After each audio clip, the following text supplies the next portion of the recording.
avec Ludovic de Sauté, avec Jean-Marc Daniel, avec Stéphane Van Nuffel. Merci à mes 3 experts du jour d'être là pour parler Europe, pour parler du discours sur l'état de l'Union, le traditionnel discours sur l'état de l'Union qui est prononcé chaque début septembre par le ou la présidente de la Commission européenne, Ursula von der Leyen.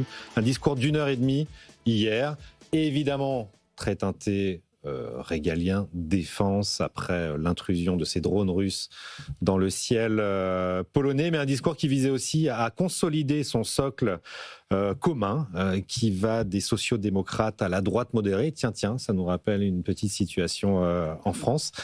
Vous l'avez écouté, Ludovic de Sauté, qu'avez-vous pensé de son discours et a-t-elle répondu aux attentes économique, si je puis dire, car elle est très, très critiquée depuis quelques mois sur le manque de résultats.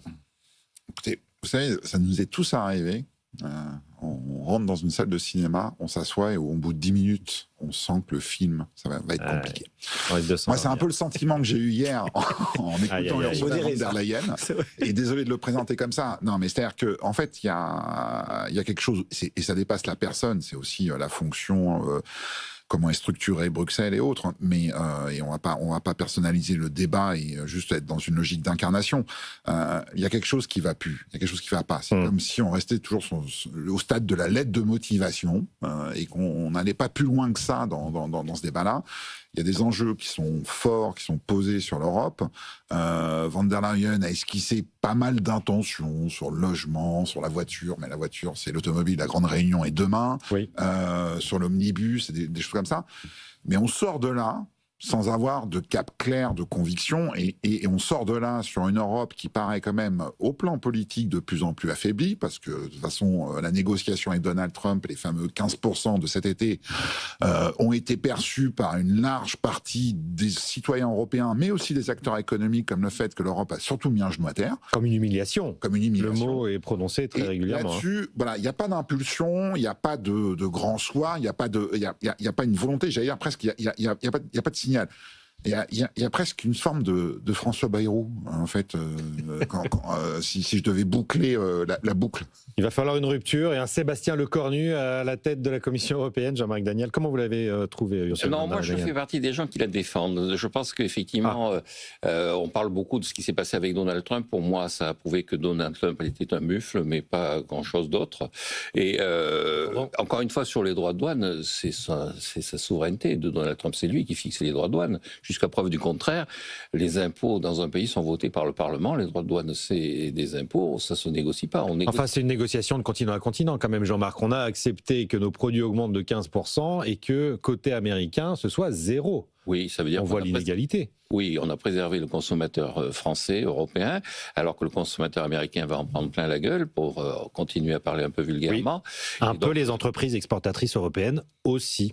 Oui, mais encore une fois, quand on dégage 250 milliards d'excédents extérieurs et que une partie de cet excédent extérieur, c'est pas des biens, c'est le fait qu'on est détenteur de la dette publique américaine et on n'est pas touché par les droits de douane dans ces cas-là. Donc vous nous dites que l'accord commercial UE-US est un accord correct. C'est un accord acceptable. Comme ça, qui est inexistant, qui n'a pas d'importance. Le véritable important, c'est le moment où les élections de mi-terme vont obliger Donald Trump, qui est en train de ramasser 300 milliards de dollars sur les contribuables américains par les droits de douane, alors qu'ils en payaient 120 milliards avant, et va être obligé de reculer. Donc il va reculer, il n'y a pas de... Il se tire une balle dans le pied. Il est en train de se tirer une balle dans le pied. Et encore une fois, son comportement en Écosse, enfin, les gens disent il a dominé. Encore une fois, c'est un mufle. Et Ils n'ont pas tout à fait la même carrure tous les deux. Je défends absolument pas Donald Trump. Oui.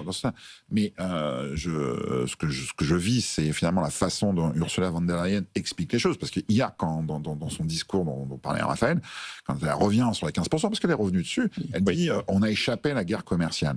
Mais il y a un moment aussi où l'Europe doit savoir sortir des crocs. C'est-à-dire, on voit aujourd'hui ce que la Chine a réussi à faire sur les terres rares, sur d'autres éléments.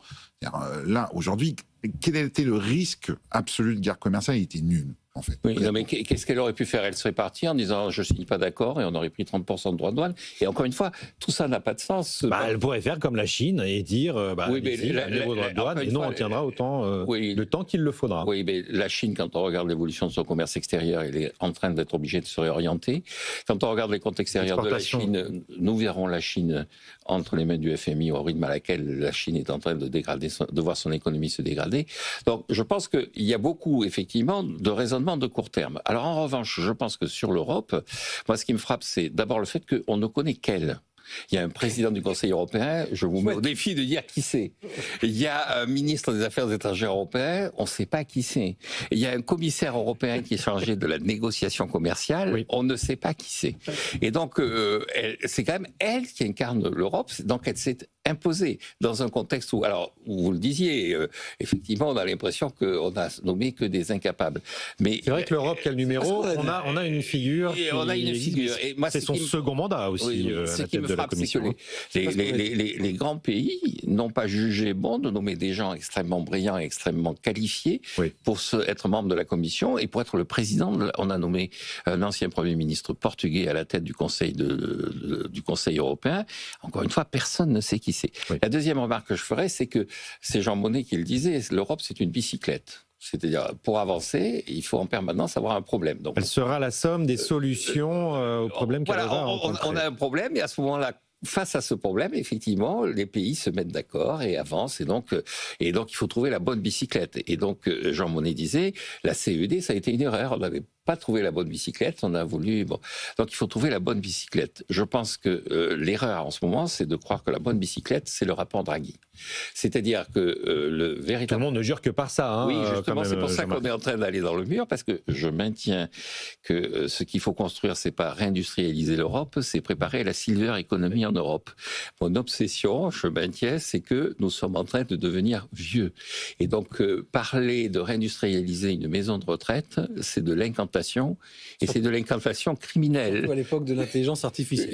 Exactement. Et c'est de l'incantation criminelle. Et donc, ce qu'il faut préparer. Oui, je suis. Et donc, il faut préparer effectivement nos investissements à l'étranger, le passage à l'intelligence artificielle et la préparation effectivement. Et vous voulez transformer l'Europe en un EHPAD gigantesque numérisé. C'est pas que je veux. C'est pas que je veux. C'est quand même une perspective assez peu réjouissante. C'est ce qui se passe. Ce serait une Europe de rentiers. Stéphane Van Nuffel. Les autres, c'est ça qui est en train de... Oui, absolument. C'est ça qui nous pend au nez. Si je peux juste me permettre. D'abord, Stéphane Van Nuffel. Personne n'attaque, en tout cas, je ne pense pas que ce soit le cas de Ludovic. On n'attaque pas Ursula von der Leyen à titre personnel, on ne la connaît pas. Non, on cherche à voir les résultats. Et Jean-Marc dit quelque chose de très juste. On ne connaît qu'elle. Pourquoi ? Parce qu'en fait, je pense qu'elle est loin d'être incompétente. C'est pas du tout ce qu'on dit.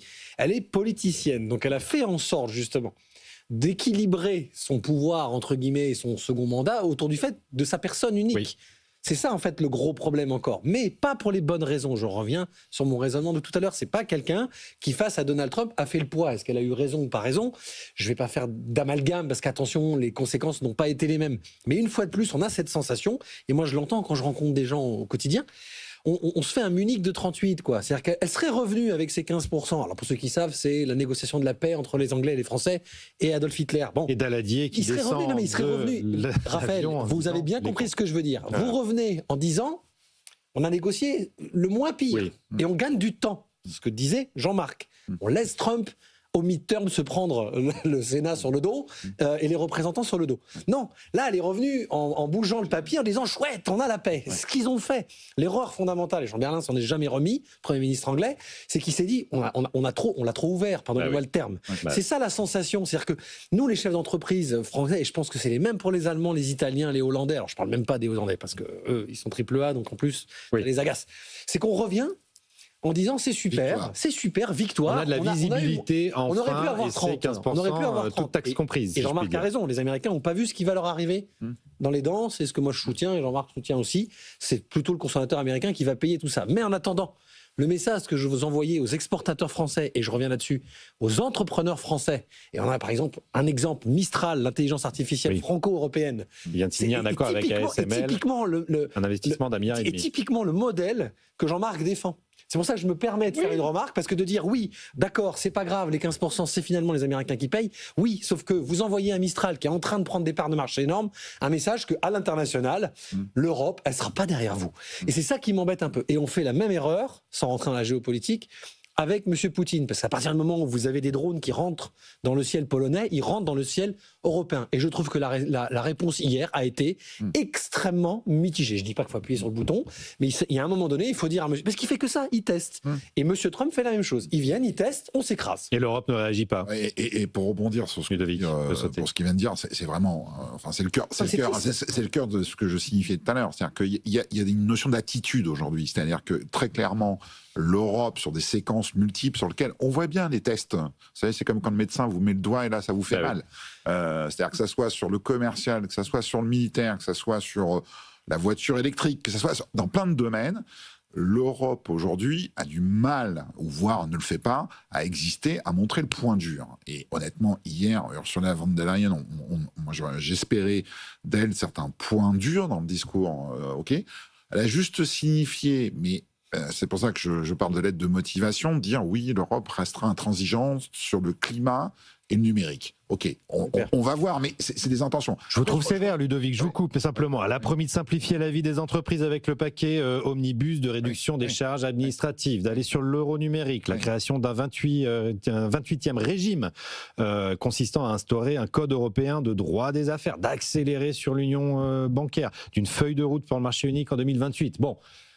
Il y a des promesses. Il y a des promesses. Voilà. C'est il y a des parlements nationaux. Donc on va rigoler. Je reviens sur ce qu'a dit Jean-Marc, parce que je ne voudrais pas enterrer quand même le rapport Draghi, là, comme Jean-Marc vient de le faire, en pouf pouf, hop, et tatami. C'est comme non, parce que je suis d'accord sur la remarque sur l'industrie qui probablement, si on mise tout sur la réindustrialisation, on se trompe par rapport au sens du vent.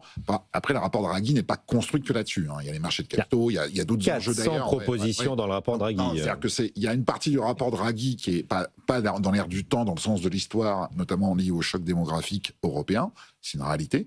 En revanche, il y a des armes aujourd'hui qui manquent, à commencer par les marchés de capitaux, honnêtement, qui est un enjeu assez fondamental. Peu importe si on a financé une silver economy de l'IA ou de l'industrie, ce qui serait probablement une fuite en avant, il y a un moment, il va falloir s'y mettre. Juste, effectivement, pour revenir là-dessus, d'abord, concernant la défense et tout ça, c'est pas la compétence de Ursula von der Leyen. C'est la compétence des États, bien sûr. Et je rappelle quand même le vote de 54, alors c'était il y a longtemps, mais le vote de 54 sur la CED, la conclusion qui en avait été tirée à l'époque, c'est que... Communauté européenne de défense. De la défense, c'est que effectivement, ce n'était pas la bonne piste, ce n'était pas un des enjeux que l'Europe allait assumer, et donc à l'époque, on s'appuyait sur l'OTAN, le véritable enjeu, c'est effectivement... Il y a 60... Oui, c'est de voir comment on va gérer le problème de l'OTAN et comment, encore une fois, est-ce qu'on va régler le problème de doctrine militaire. Je reviens à ce que je disais sur le Cornu.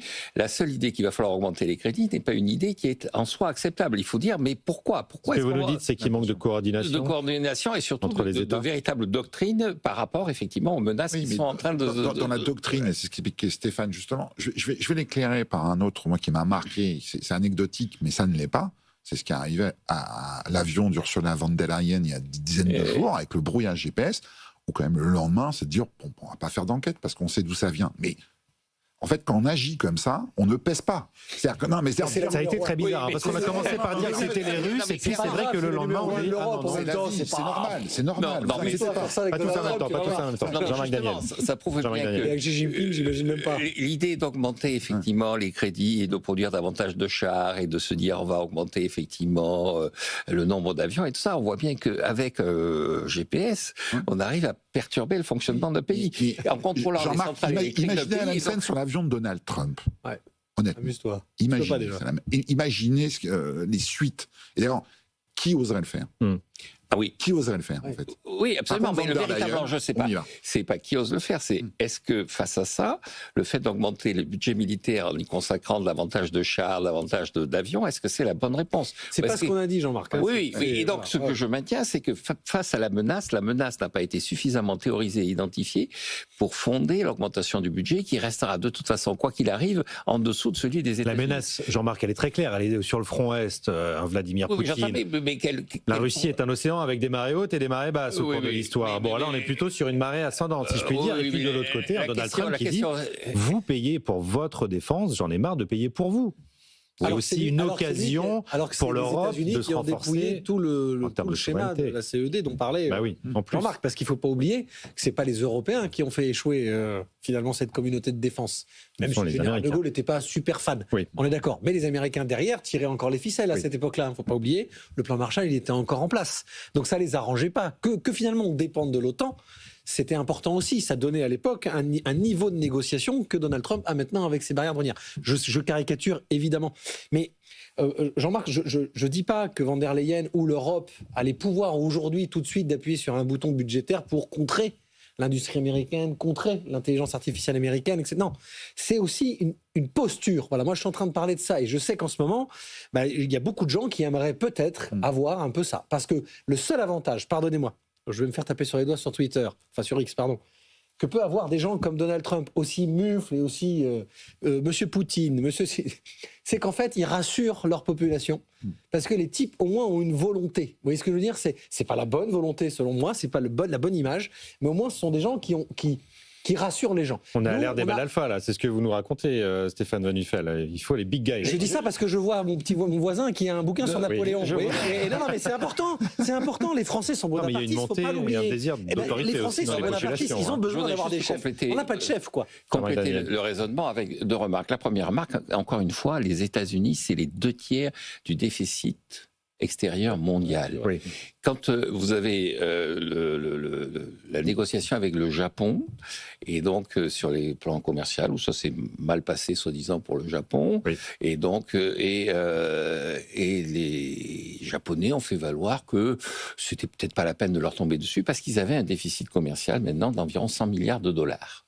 Quelle a été la réaction du secrétaire au Trésor, de Scott Bessent ? Il a dit oui, sauf que ces 100 milliards de dollars, c'est moi qui les paie. Pourquoi ? Parce que le jour où vous annoncez que vous avez 100 milliards de dollars de déficit commercial, je viens de faire un chèque au nom du Trésor américain pour la Banque centrale du Japon de 100 milliards de dollars. Ce sont les intérêts que paient les États-Unis à la Banque centrale du Japon. Pas au Japon, à la Banque centrale du Japon. Donc c'est l'État japonais qui achète de la dette c'est la banque centrale. La banque centrale, c'est pas l'État. C'est indépendant. Certes, mais... Oui, parce que l'État japonais, il n'a pas les moyens d'acheter quoi que ce soit. Oui. Donc, ce que dit Scott Bessent, c'est que ce que dit l'administration Trump, ce que constate l'administration Trump dans ce délire. C'est un jeu à somme nulle ? Non, c'est qu'ils sont totalement entre les mains de l'étranger. C'est-à-dire qu'ils ont un déficit colossal, ils ont un pays qui n'arrive pas à satisfaire ses besoins. Oui, mais ils ont la plus grande armée du monde. Oui, et alors justement, on revient au Moyen-Âge. Oui, ce que dit Donald Trump, c'est qu'effectivement, ils ont la plus grande armée du monde, mais depuis Nixon, ils n'arrêtent pas de dire qu'ils sont des mercenaires gratuits. Nixon l'avait déjà dit aux Européens, nous sommes des mercenaires, on est là, on vous protège, mais vous payez rien. Et donc nous sommes des mercenaires gratuits. Ça fait donc, c'est pas Trump, c'est pas nouveau. Qui leur permet d'imposer leurs conditions au monde entier quand même aussi. Et de vendre du McDonald's partout. Voilà. Je caricature. Mais encore une fois, ces dollars qui sont partout, ils servent à quoi ? Ils sont entre les mains de gens qui, effectivement, ont acheté leurs usines, ont acheté leurs terrains, ont acheté Manhattan. Donc, je pense que le véritable problème des États-Unis, Trump l'a bien identifié, c'est qu'ils ont perdu leur souveraineté. C'est une armée de mercenaires qui n'a même pas les moyens de rentabiliser son statut de mercenaire. Et c'est ça son vrai enjeu de Trump. Et c'est là qu'il faut réagir. C'est là qu'il faut se poser la question. Jean-Marc, jusqu'où on peut effectivement l'utiliser sans payer. Jean-Marc, j'ajoute une autre chose, parce qu'il faut le dire, c'est qu'ils sont en train aussi d'apprendre à ne plus être le premier mondial. Oui. C'est juste ça. En tout cas, il y a de la concurrence. Ouais, enfin, ils sont quand même encore un peu... Non, mais ils sont en train de la prendre. Ouais. Ils sont en concurrence avec un pays qui va perdre la moitié de sa population d'ici la fin du siècle. Mais là, on rentre dans une période de cohabitation. C'est-à-dire que, non, mais ça s'apprend aussi. Oui. Non, mais là où je reconnais une chose, c'est qu'ils disent qu'ils sont devenus la propriété des Allemands, des Japonais et des Chinois. La différence entre les Allemands, les Japonais d'un côté et les Chinois de l'autre, c'est que les Allemands et les Japonais sont des vassaux, alors que les Chinois sont des ennemis. Oui, et là aussi, Trump, par rapport à Nixon, son grand discours, c'est de dire Nixon, il avait repéré que ces gens qui étaient en train de l'acheter, c'était des gens qui refusaient de payer les mercenaires, et alors que maintenant, les gens qui sont en train de l'acheter sont des gens qui sont les adversaires de ces mercenaires. Oui, mais ils achètent de la dette, ils n'achètent pas du capital. C'est ça. Ils sont créanciers, ils ne sont pas propriétaires. Allez, il y a un dernier point. Bon, Ursula von der Leyen, un tour de table, oui ou non. Stéphane Von Nuffel adore. Jean-Marc Daniel défend la présidente de la Commission européenne. Elle a été très bonne. Elle a été très bonne. Plus de vie de sauter. Des actes. Moins de paroles, davantage d'actes.